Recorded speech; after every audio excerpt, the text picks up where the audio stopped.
तो दोस्तों आज मैं गोल्डन सीरीज़ के बचे हुए 4 एपिसोड्स को एक्सप्लेन करने वाली हूँ इस वीडियो में। और अगर आप लोगों ने इस वीडियो का फर्स्ट पार्ट अब तक नहीं देखा है तो उस वीडियो का लिंक मैं नीचे डिस्क्रिप्शन बॉक्स में डाल दूँगी। आप वहाँ से जाकर वीडियो को पहले देख लीजिए क्योंकि आगे के एपिसोड्स पिछले के एपिसोड से कनेक्टेड है। और अगर आपने वो वीडियो नहीं देखा तो जाकर उसे ज़रूर देख लीजिए। So without wasting more time let's start the video. तो फिफ्थ एपिसोड जिसका नाम है रेड शूज़ की शुरुआत में हम उसी क्लासरूम का सीन देखते हैं जिसे हमने फर्स्ट एपिसोड में देख चुके हैं। इनफैक्ट यहाँ अभी भी सीई और जेई की फ़ोटोज़ लगी हुई हैं और ये दोनों अभी जिंदा हैं। इस बार फोकस में हेयू है जो काफ़ी परेशान लग रही है। कुछ स्टूडेंट्स आपस में एक दूसरे स्टूडेंट के बारे में बात कर रहे थे जिसका नाम है जिन योंग। तो हुआ ये था कि जिन योंग की पिछली रात मौत हो गई थी, जहाँ जिन योंग ने खुद को एक चलती ट्रक के सामने फेंक दिया था। इस एक्सीडेंट में जिनका कमर का नीचे का हिस्सा बुरी तरह से क्रश हो गया था और उसकी जान चली गई थी। जिनके सीट पर भी पहले एपिसोड की तरह फ्लावर्स रखे हुए थे। सभी स्टूडेंट्स काफ़ी परेशान दिखते हैं, लेकिन तभी इनकी टीचर क्लास में आती है और इन्हें जिन की डेथ के लिए गिल्टी नहीं फील करने को कहती है। वो सभी को टेक्स्ट मैसेज डिलीट कर देने को और पुलिस से कुछ भी ना कहने को कहती है। इस पॉइंट पर हम नोटिस करते हैं कि जिन की मौत के पीछे की असली रीज़न एक ग्रुप चैट है जहां उसे लगातार बुली किया जाता था।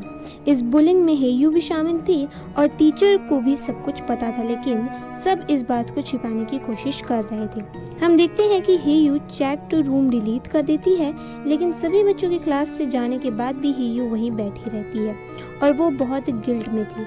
आगे हम रात का सीन देखते हैं जहाँ टीचर अपने रूम में बैठकर अपना काम कर रही थी। तभी उन्हें हेयू का मैसेज आता है जो जिनके बारे में उन्हें कुछ बताना चाहती थी और उसके लिए उन्हें वो क्लासरूम में बुलाती है। हम देखते हैं कि टीचर रेड सूट पहने क्लासरूम में एंटर होती है और यहाँ हेयू अभी तक वैसे ही बैठी हुई थी जैसे वो सुबह सबके जाने के बाद बैठी हुई थी।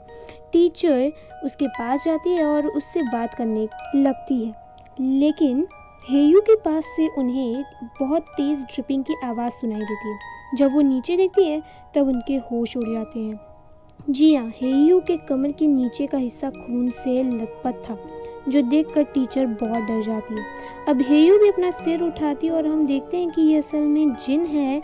जी हाँ, जिन ने हेयू को मार चुकी है और अब जिन टीचर को देखकर क्रीपली स्माइल करती है और टीचर से कहती है, टीचर हेयू का पैर मेरे शरीर में फिट नहीं बैठ रहा है, क्या मैं आपके पैर ले सकती हूँ। इस पॉइंट पर सीन कट हो जाता है और अब हम क्लासरूम के बाहर जिन की बॉडी को निकलते देखते हैं जिसने अब टीचर के रेड शूज़ पहने हुए थे। यहीं पर ये एपिसोड खत्म हो जाता है। नाउ ये एपिसोड एक जापानीज मिथ पर बेस्ड है जो कि है टेके टेके, जिसके अकॉर्डिंग एक हाईवे पर एक औरत का एक्सीडेंट हो जाता है जिसमें उसके शरीर के 2 हिस्सों में कट जाता है।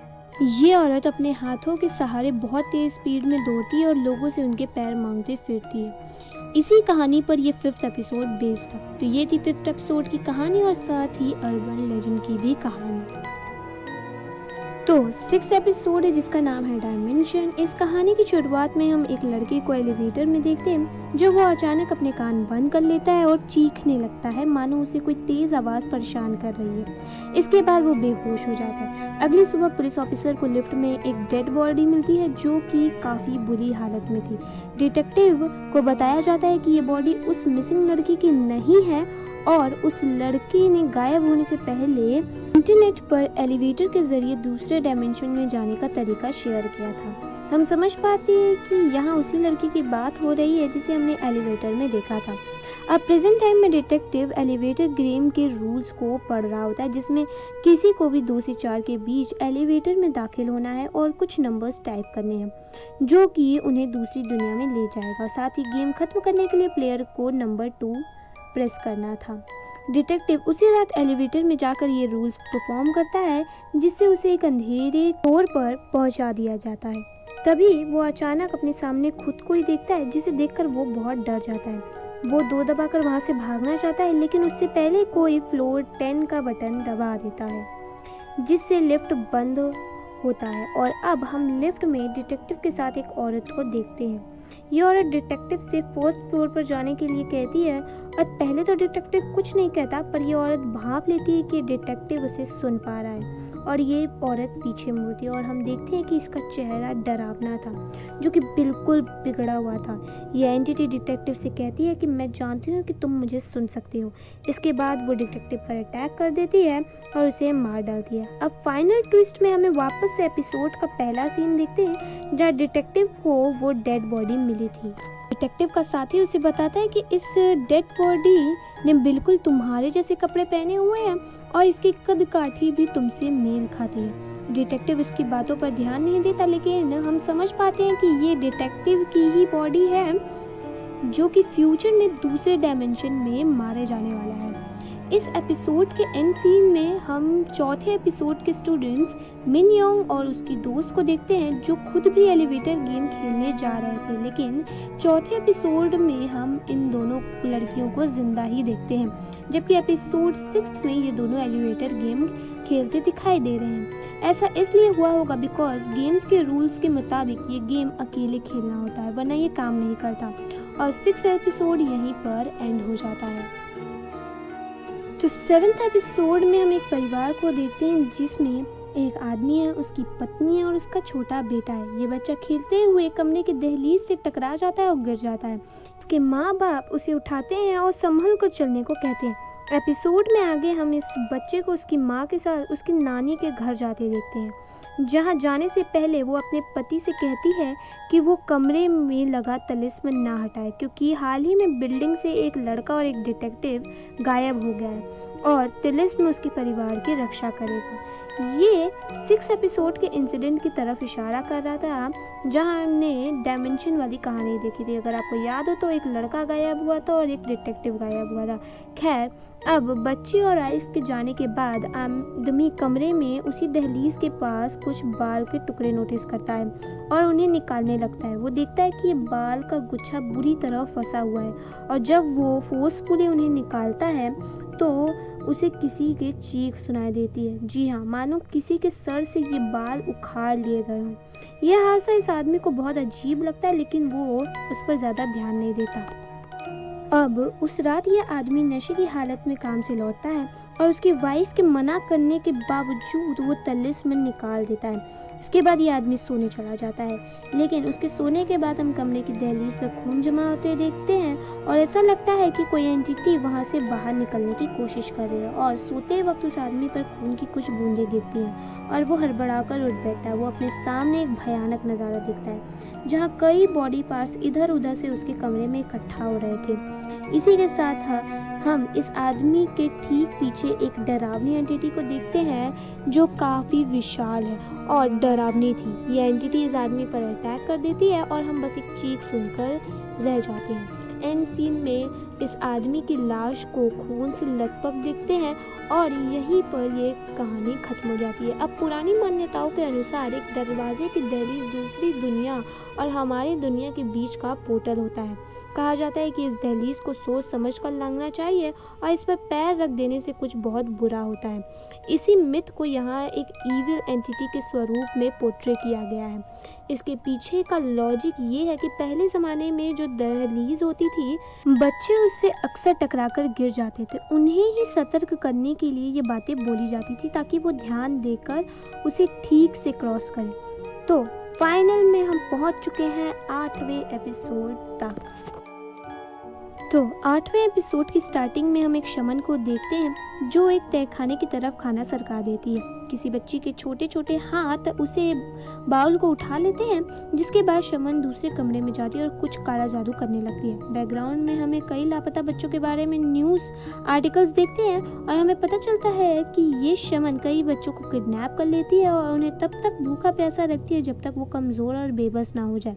ये शमन उन्हें इतना खाना देती है जितने में बच्चे जिंदा रह सकें और अंत में उन बच्चों को मार डालती है और उनकी आत्मा को कैद कर लेती है। इसी के ज़रिए इस शमन को उसकी ताकत मिलती है और वो इसका इस्तेमाल अपने फ़ायदे के लिए करती है।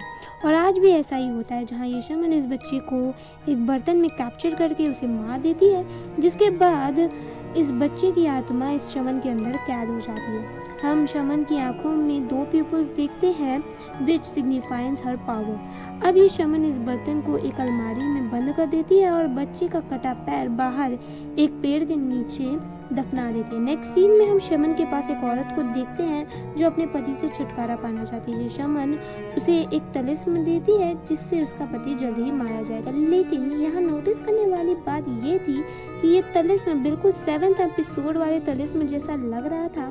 खैर, हम यहाँ ये भी नोटिस करते हैं कि ये शमन काफ़ी बुरी हालत में है, क्योंकि कहीं न कहीं अब वो अपने अंदर मौजूद बच्चों की आत्माओं को होल्ड नहीं कर पा रही थी। बच्चों की आत्माएं अब उसे प्रताड़ित करने लग गए थे।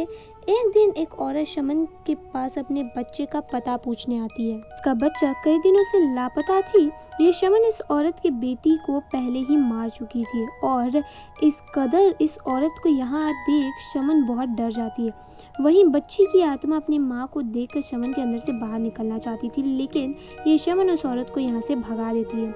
यहाँ हम समझ पाते हैं कि औरत उसी बच्चे की माँ है जिसे शमन ने हाल ही में मारा है। अब उस रात शमन की हालत कंट्रोल से बाहर हो जाती है और उसका शरीर फटने लगता है। वो पागलों की तरह उस बर्तन में रखा राख खाने लगती है जो उसने उस बच्चे को मारने के बाद इस्तेमाल किया था। शमन के पेट से एक मॉन्स्टरस बच्चा बाहर आता है जो उन सभी आत्माओं से पैदा हुआ था। इस प्रोसेस के दौरान शमन की मौत हो जाती है और ये बच्चा बाहर आता है। एंड सीन में हम उस औरत को देखते हैं जो अपने बच्चे के लिए शमन के पास आई थी। ये औरत उसी पेड़ से लटक कर अपनी जान देती है जहाँ शमन ने उसके बच्चे का कटा पैर दफनाया था।